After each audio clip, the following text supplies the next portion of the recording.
When I think of Charles Manson, what haunts me most isn't the blood. It's the silence, the eerie calm before the horror, like the sound of a broken music box playing one haunting note over and over. My name is Dr. Elizabeth Hartley. I've studied the minds of violent offenders for over 20 years. But Manson, he was different, not for how much he killed, but for how little he lifted a hand. He didn't pull the trigger. He didn't wield the knife. Yet 9 people were brutally murdered across 2 nights in August 1969, including a pregnant actress Sharon Tate stabbed 16 times. Her blood was smeared on the walls like twisted poetry. These were not random killings. They were calculated performances, directed by one man, Charles Manson, the puppet master who never touched the stage. He convinced young followers, mostly women, to kill for him. He whispered apocalypse, race, war, salvation, and music, and they believed. He called it Helter Skelter, named after a Beatles song. He made murder feel like prophecy. The world called him a monster. But monsters aren't born, are they? They're shaped. Little by little, piece by broken piece. So today I'm not here to glorify the violence or replay the horror. I'm here to trace the steps backward, to find where the music box broke, to ask, not how could he, but why didn't anyone stop him? Because if we don't understand the silence that came before the scream, we'll never hear the next one coming. I often tell my students, you don't meet the killer in the moment of the crime. You meet him as a child, when the world was still soft and no one noticed when it hardened. Charles Manson was born in 1934 to a 16-year-old girl named Kathleen. She was barely more than a child herself. Wild, reckless, drifting through small towns in West Virginia. She didn't want a baby, she didn't want a home. And so from the very beginning, Charles learned, you're not wanted. She called him no-name Maddox before marrying, briefly giving him the Manson surname. He was passed around like an unwanted gift, a music box everyone keeps shutting. There's one story I can't forget. When he was 5, Kathleen tried to trade him for a pitcher of beer at a bar. Laugh all you want at that memory. But think about what it teaches a child. You're not a boy. You're an object. You're something to be bartered. Charles clung to that truth like a religion. He didn't cry when she disappeared for days. He learned not to. Crying didn't bring anyone back. In a way, he stopped being a child far too early. And in its place, something else began to form. A version of himself that didn't need love, didn't expect safety, only control. When children aren't protected, they improvise. They create inner worlds, twisted and strange, where they're powerful and loved, even if it's all pretend. That was Charles's first mask, and behind it, the silence grew louder. The music box plays on, just slightly off-key. School is supposed to be a place where children discover who they are. For Charles, it was where he learned what he wasn't. He couldn't read well. He didn't understand how to sit still. He didn't know how to follow rules, not because he was rebellious, but because no one had ever shown him why they mattered. His clothes were ragged, his lunchbox often empty. Other kids laughed. Teachers scolded. No one asked why his eyes always looked like they were somewhere else. He was small, soft-voiced, twitchy, easy to ignore, easier to push around. He didn't fight back, not yet, but he didn't forget either.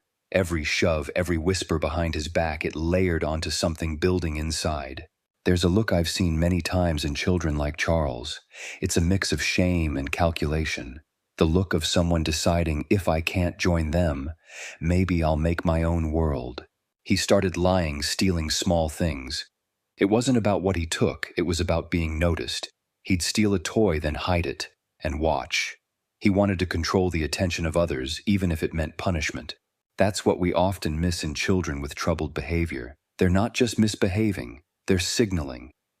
Screaming quietly, "Do you see me now?" But Charles wasn't seen.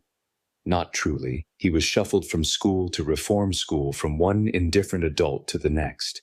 Every door that closed made his private world louder, and the music box kept playing, now a little darker in tone. Puberty changes every child. For Charles, it sharpened the cracks that were already there. What was once quiet pain became restless energy, and it needed a place to go. Most kids get guidance, a coach, a teacher, a parent. Charles had the street. By 13, he was stealing cars, breaking into homes. Each theft wasn't just for money, it was a rehearsal testing how far he could go without being stopped. He spent his teenage years in and out of reformatories. Each one promised rehabilitation, but what they taught Charles was hierarchy violence survival. He learned how to manipulate, how to read weakness, how to perform what people wanted to see. If a guard liked religion, Charles quoted scripture. If a counselor wanted remorse, he wept on cue. But the scariest part, he was good at it. That's when I believe the real split occurred between Charles the boy and Manson the persona. He realized something powerful. Truth doesn't matter if people believe the lie. And so he began constructing his version of reality. A world where he wasn't rejected, he rejected them. Where he wasn't abandoned, he chose to leave. Where every rule, every system, every person was beneath him. Psychologists call it cognitive distortion, but it's simpler than that.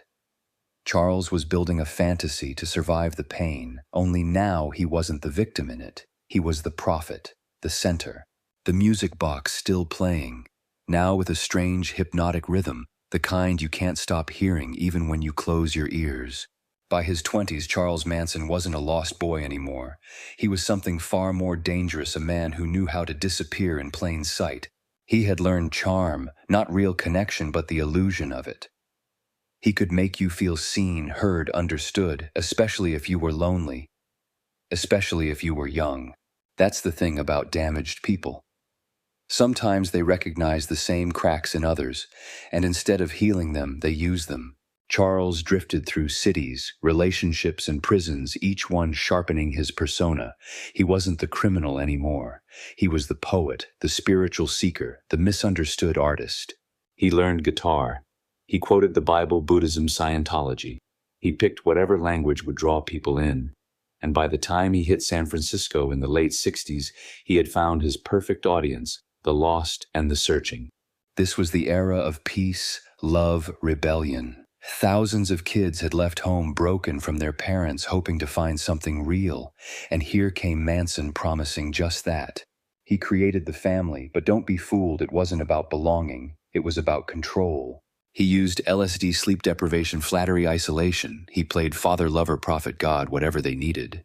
And no one outside the group noticed. To the world, he was just another drifter with a beard and a guitar. But behind the smile, the old music box kept turning. Still off-key, still dangerous, still playing a lullaby written in pain. And no one asked who wrote the song. In every descent, there's a moment when the brakes stop working.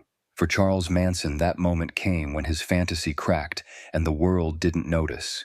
He wanted fame more than anything, not just attention, but immortality. He believed his songs would change the world, that he was destined to be bigger than the Beatles. And for a brief second, he almost made it. He met Dennis Wilson of the Beach Boys, lived in his house, played his songs. Manson thought the door to stardom had opened, but it didn't. Wilson used his songs, then walked away. The record deal never came. The door slammed shut hard. To you and me, it's a rejection. To Charles, it was betrayal, a denial of the future he believed the universe owed him. That's when the shift happened. He started talking more about revolution, race war cleansing. He said it was all written in the White Album by the Beatles, that a global war was coming, and he would lead the survivors. Delusion turned into doctrine. He wasn't just a failed musician now. He was the chosen one, the only one who could see. The music box, it didn't break. It transformed. Its sweet tune twisted into a war drum, and Charles danced to it. He told his followers the war must be triggered, and if the world wouldn't start it, they would. That's how fantasy became blood, and how rejection to the wrong mind becomes a reason to destroy everything. August 8, 1969. The night when Manson's delusion stepped out of his mind and carved itself into the world. He didn't go.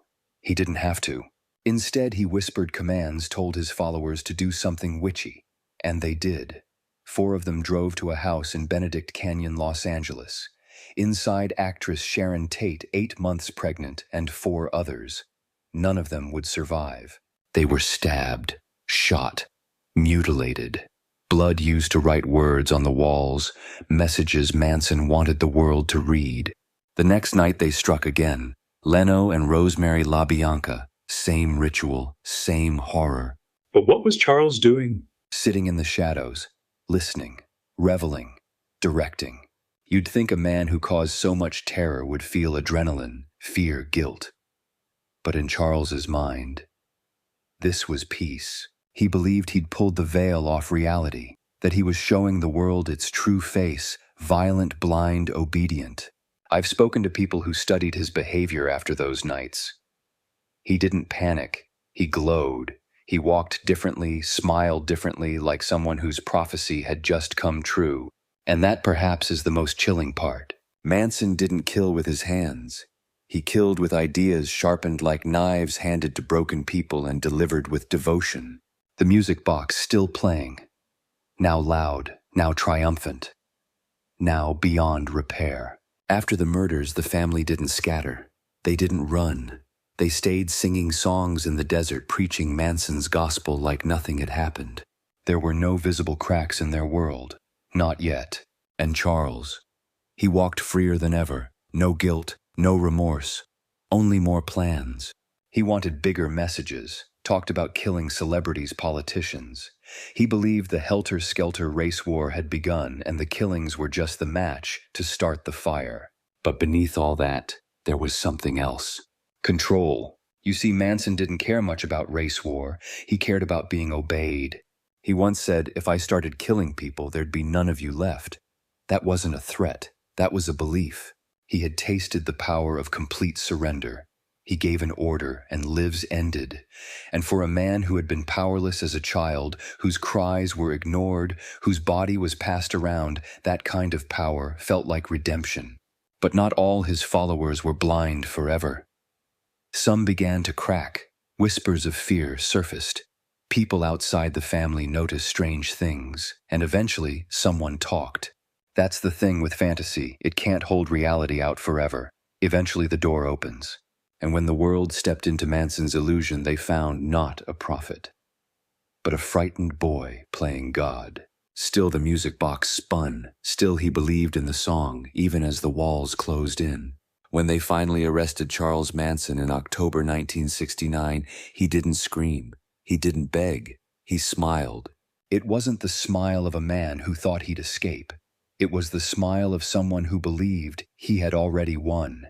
He believed the trial would only spread his name, that cameras, reporters, and the nation would now see him. Finally. I've watched hours of his interviews. There's something hypnotic in his eyes, like he's always performing for an invisible audience. He speaks in riddles, sings mid-sentence, mimics people's expressions. Some call it insanity. I call it calculated chaos.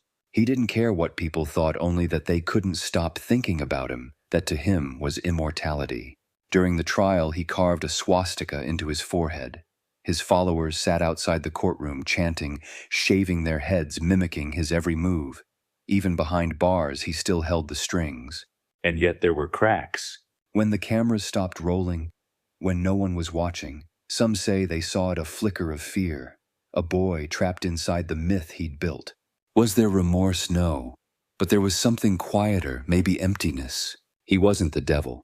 He was a broken mirror, every piece reflecting pain, control, loneliness. And when I think of those eyes, I don't see fire. I see a child who never learned how to be loved, so he chose to be feared instead. The music box had stopped. But in his mind, I believe it never did. And I say we never tried. He was born into a world that forgot him before he could speak. Handed from stranger to stranger, punished more than protected, taught that the only way to exist was to control others or be crushed by them. Every institution failed him: family, school, the justice system, mental health care. All of them treated the symptoms, never the wound. We say monsters are born evil. It makes us feel safe. But it's not true. They're shaped not in darkness, but in plain sight. In silence. In the quiet neglect that looks like just another troubled kid. When I look back at Manson, I don't just see the crime. I see every moment we looked away. every cry that wasn't heard, every lie he believed about who he had to be. He died in 2017 in a prison hospital, still believing in his myth, still talking in riddles, still clinging to control. But I'm not interested in how he ended. I'm interested in how we begin again, how we choose to see the invisible ones, the broken boys, the discarded girls, the kids no one wants to listen to until it's too late.